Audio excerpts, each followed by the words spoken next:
Охридскиот рамковен договор е гарант за мирот и стабилноста на Македонија, како и за нејзината евроатлантска перспектива. Ова се пораките од денешната конференција одржана во Тетово во рамките на манифестациите со кои се одбележува 10 годишнината од подпишувањето на овој документ. Имплементацијата на Охридскиот рамковен договор е процес кој е витален за еднината на земјата. Тој е клуч за евроатлантската интеграција на Македонија, која е примарната политичка цел на сите политички партии, речиси на целата популација, без разлика на партиска, религиозна или етничка припадност, изјави американскиот амбасадор Филип Рикер. На конференцијата учествува и дел од потписниците на рамковниот договор. Љупчо Ѓоргиевски, како поранешен премиер, потписник на рамковниот документ, во своето обраќање рече дека немало потреба од овој договор, бидејќи правата на албанците биле во процес на реализација.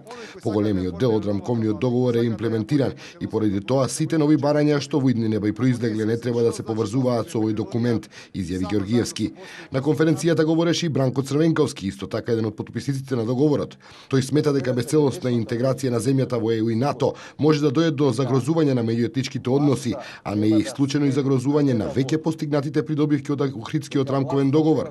Тој порача дека во Македонија треба да се работи на проекти што обединуваат, а не на такви што разделуваат. Во Македонија треба да се постираат проекти што не обединуваат, а не што не раздвојуваат. Проекти како Скопје 2014 не разделуваат, а проектот за интеграцијата на земјата во ЕУ и НАТО не обединува. Што поблиски сме до Брисел, толку повеќе сме внатрешно интегрирани, изјави Црвенковски.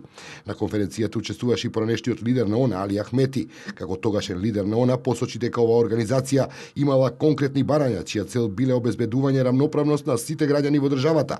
Нашите барања беа јавни и содржани во комуникето број 6. Баравме целосна рамноправност. Ова е наша држава и нема компромис со тоа. Македонија подеднакво припаѓа и на Бранко Црвенковски, и на Љупчо Ѓоргиевски, и на мене, изјави Ахмети.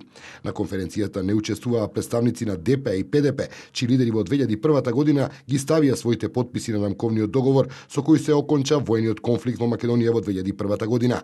Гаранти на потпишувањето на овој документ беа Соединетите американски држави, Европската унија и НАТО.